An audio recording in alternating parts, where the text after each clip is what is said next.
13h04 sur Europe 1, vous écoutez le journal de Céline Giraud et au lendemain des annonces du ministre de l'Éducation se pose la question des moyens.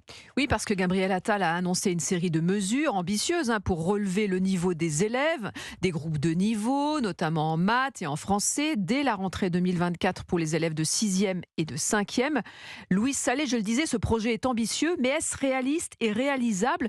Quels pourraient être les obstacles ? Eh bien, créer des groupes de niveau dans lesquels les classes se mélangent uniquement pour les maths et le français, c'est un casse-tête. Il faut par exemple que tous les sixièmes aient cours dans ces deux matières au même moment, avec de la flexibilité, puisque les élèves peuvent passer d'un groupe à l'autre en cours d'année en fonction de leurs résultats.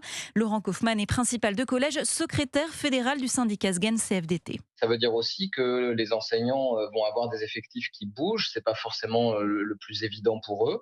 Et puis ça peut même à un moment donné vouloir dire que certaines heures d'emploi du temps bougent, et ça c'est pas forcément très très simple. Et pour ceux qui ont le plus de difficultés, attention, il faut limiter le groupe à 15 élèves. Il faudra qu'il y ait des équipes nommées, stables et robustes dans tous les établissements. La complexité, c'est que pour avoir des effectifs un peu réduits, il faut un certain nombre d'adultes. D'autres chamboulements sont à prévoir. Il y a l'organisation du brevet à revoir, ainsi que le calendrier des affectations au lycée, car cet examen devient obligatoire pour passer en seconde.